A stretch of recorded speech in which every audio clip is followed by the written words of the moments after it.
The streets of Rome glittered with marble, but its heart was rotting.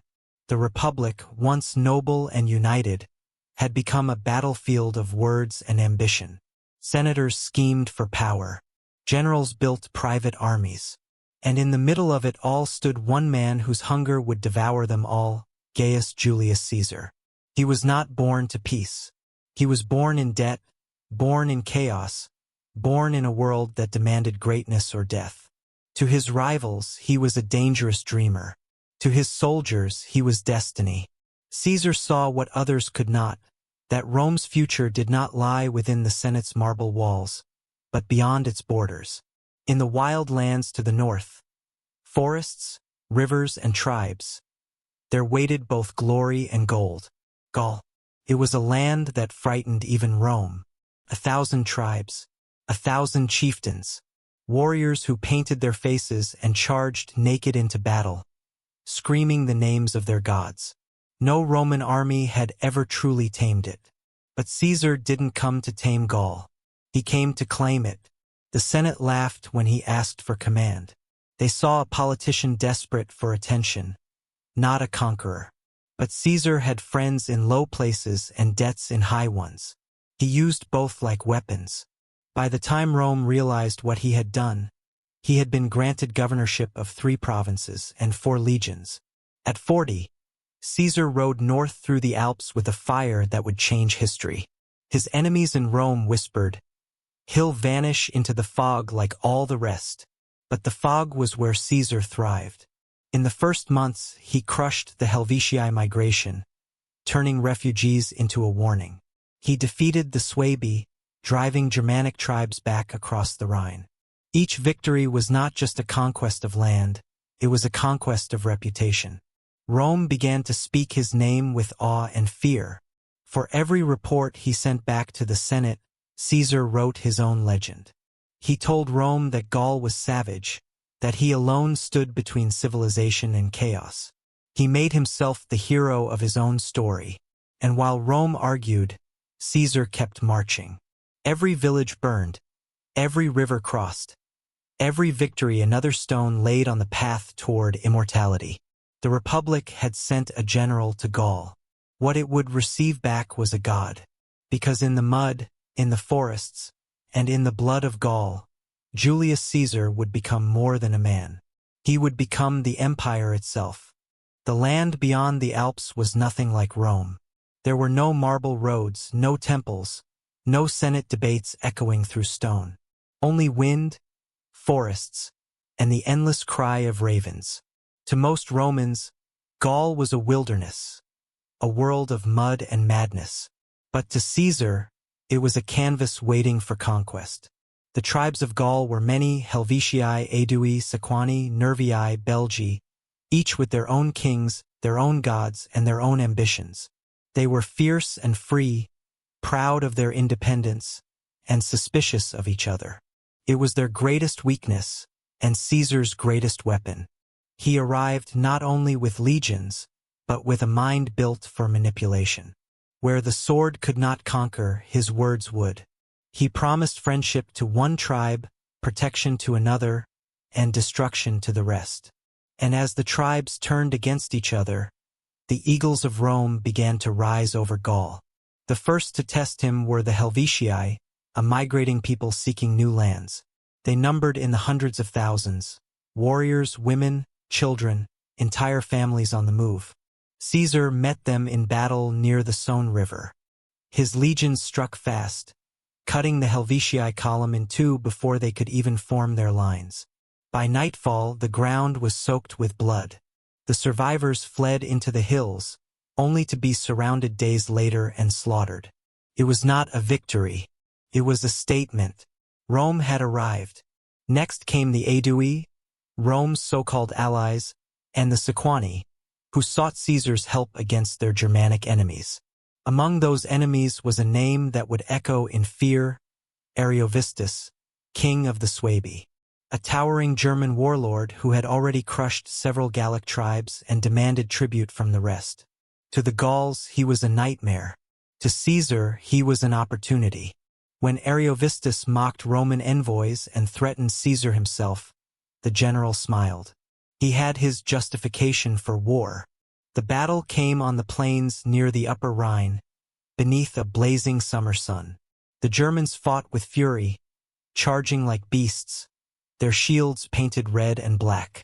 But Caesar's legions held firm walls of discipline against chaos. When the dust cleared, Ariovistus fled across the river, his army destroyed. Caesar had done what few Romans had ever dreamed possible. He had tamed the frontier. The Rhine, once the edge of the known world, now lay behind him. And as his men built a bridge of timber across it, an impossible feat completed in just 10 days, even the gods of Gaul must have trembled. The tribes began to kneel, some out of fear, some out of necessity. But Caesar was never satisfied. He wanted not peace but permanence. He turned every battle into a story, every march into legend. In his Commentarii de Bello Gallico, the reports he sent back to Rome, he wrote not as a soldier, but as a historian, a poet, a master of image. Every line made him larger than life. To the Senate, he was expanding the Republic. To himself, he was building an empire that would outlive marble. By the time his enemies in Rome realized what he was becoming, Gaul was already burning, and Caesar was the one holding the torch. By the 3rd year of war, Caesar was no longer just a general, he was a storm. Every victory fed his hunger. Every defeat made him colder. He had crossed the Alps as a politician chasing fame. Now he stood in Gaul as a conqueror who believed the gods themselves had chosen him. But Gaul was far from conquered. In the dense forests of the north, tribes rose again and again, refusing to kneel. And beyond the Rhine, across the endless river, a new threat stirred. The Germanic tribes, vast and brutal, moving like shadows through the trees. Their leader, Ariovistus, had fallen, but his people had not forgotten. Rumors spread that Germanic war bands were preparing to cross the river once more. To Caesar, it was not enough to defend. He wanted to send a message to the Germans, to Rome, and to history. He would build a bridge across the Rhine itself. In just 10 days, Roman engineers built a wooden masterpiece, 200 meters long, fortified against the current, anchored deep into the riverbed. It was not merely construction. It was domination made visible. When the legions marched across, their armor gleaming in the summer sun, the forests fell silent. The tribes fled rather than fight. Caesar burned their villages, destroyed their fields, and then, just as swiftly, dismantled the bridge himself. He had no need to stay. The bridge had served its purpose. He had proven that Rome could go anywhere, conquer anyone, and return untouched. But the Rhine was not enough. Beyond the mist and the sea lay another mystery, Britannia. No Roman had ever set foot there, and the word itself carried the weight of myth. To the Senate it was madness. To Caesar it was the next step toward immortality. He gathered ships, crossed the narrow channel, and stepped onto the shores of Britain under a gray sky. Tribes with painted faces appeared on the cliffs, shouting war cries as the waves crashed below. The invasion was brief. Brutal weather, strange terrain, and fierce resistance forced him to retreat. But retreat was irrelevant. He had done what no Roman before him had dared. When he returned to Gaul, even his enemies in the Senate could not deny it. Caesar was no longer a man chasing glory. He was the embodiment of it. Yet with every victory, something darker grew behind his ambition. He began to see himself not as a servant of Rome, but as its destiny. The Senate feared him, the legions worshipped him, and the tribes of Gaul, though broken, whispered of one who might yet stand against him. In the shadows of the Arverni hills, a young noble gathered the survivors of 1,000 tribes. His name would soon be known across the world, Vercingetorix. From the ashes of the conquered tribes rose a name Rome would never forget, Vercingetorix. He was the son of an Arverni noble, young, proud, and unbroken.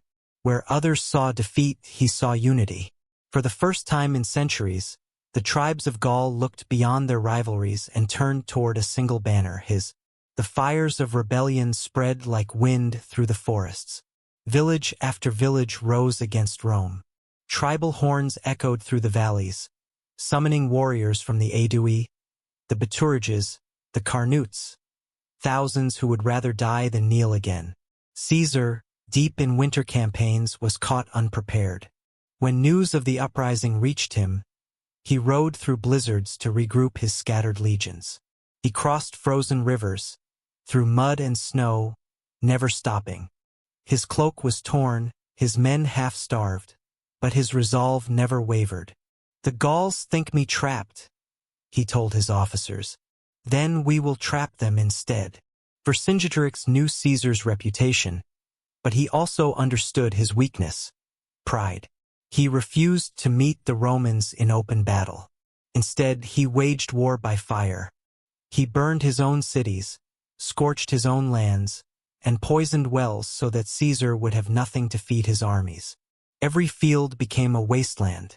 Every Roman march became a nightmare of hunger and exhaustion. But one city, Avaricum, begged to be spared. Its walls were strong, its people defiant. Vercingetorix warned them that Caesar could not be stopped, but they refused to flee. And so Caesar came. The siege of Avaricum lasted a month. Rain fell for days, food ran out, but the Romans never stopped building their assault ramps. When the walls finally fell, Caesar unleashed his fury. Of 40,000 inhabitants, not one survived. The city burned to ash beneath a red sky. The message was clear: Gaul would submit or cease to exist. Yet Vercingetorix did not break.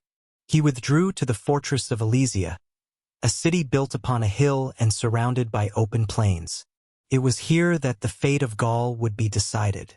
Caesar arrived with 60,000 men, fewer than the Gauls, but with something more powerful than numbers: discipline. He ordered his engineers to encircle Alesia with walls, not one but two. The first, 15 miles long, to trap the Gauls inside. The second, facing outward, to hold off the reinforcements that would come to rescue them. It was madness and genius. The siege began. Inside the walls, starvation took hold. Outside, vast Gallic armies appeared on the horizon. The Romans were surrounded, and yet they fought like wolves cornered by lions. For days the battles raged. The Gallic relief army attacked again and again, but Caesar's men held the outer wall. Meanwhile, inside Alesia, Vercingetorix watched helplessly as his people died of hunger. He had gambled everything and lost. When the final assault failed, the plains of Alesia were carpeted with bodies. The Gallic banners fell one by one until only silence remained. Then, from the gates of the city, Vercingetorix rode forth alone. He wore his finest armor, bronze gleaming in the sun. In front of Caesar's assembled legions, he dismounted, removed his helmet, and laid his sword at Caesar's feet. No words were spoken. No mercy was given. The rebellion was over. Gaul was broken, and Caesar in that moment became more than a man. He became a myth.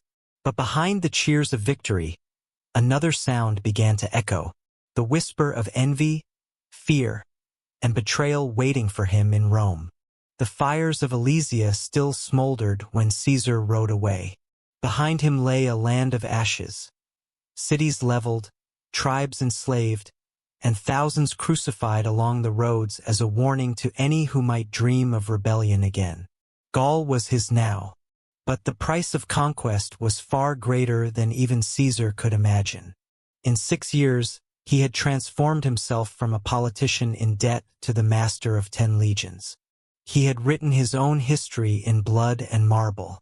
The Senate had sent him to expand Rome's borders. He had expanded Rome's very soul. And yet, back in the capital, the senators whispered his name not with pride, but with fear. They had wanted victories, but what Caesar had brought them was power, too much power for one man. When his reports arrived from Gaul, they were not written like dispatches, they were written like epics. He called himself the defender of civilization, the avenger of Rome, the conqueror of barbarians. Every paragraph was a weapon. Every line carved his name deeper into eternity. Even the people of Rome, who once mocked him, now shouted his name in the streets. They called him Imperator. They called him Father of the Republic. But the Senate knew what that truly meant. Caesar was no longer serving the Republic. He was becoming it. As the spoils of Gaul flooded into Rome, gold, slaves, and the spoils of a nation, the old balance of power crumbled. Pompey, his former ally, now turned rival, warned. Caesar is not coming home as a citizen. He's coming home as a king. And he was right. When the Senate ordered him to disband his army and return to Rome as a private man, Caesar's answer was simple. He gathered his legions at the banks of the Rubicon River, the border he was forbidden to cross. The rain fell. The men waited. In the silence, Caesar looked back toward Gaul, his creation, his empire, and then ahead, toward Rome, his destiny. He turned to his officers and whispered words that would echo through centuries.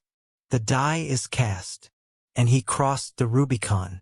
The conquest of Gaul was complete, but it had birthed a greater war, Rome against itself. The Republic would burn just as Gaul had burned. The Senate would fall. The legions that once fought in the name of the Republic would soon fight in the name of one man. When Caesar finally returned to Rome, it was not as a general seeking permission. It was as a god claiming his throne. The streets erupted in cheers. The temples glowed with firelight, and the people showered him with roses. Behind him marched captives from Gaul, chieftains, slaves, and the proud figure of Vercingetorix, now in chains.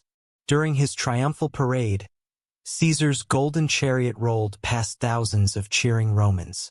At its end, the Gaul who had once defied him was led into the forum and strangled beneath the earth. The final act of a conquest that had begun in ambition and ended in empire. But victory never comes without a shadow. Within 5 years, Caesar would be dead, stabbed by the very men who once called him savior. Yet even in death, he had already done what no Roman before him had achieved. He had conquered Gaul. He had conquered Rome. And in the end, he had conquered time itself.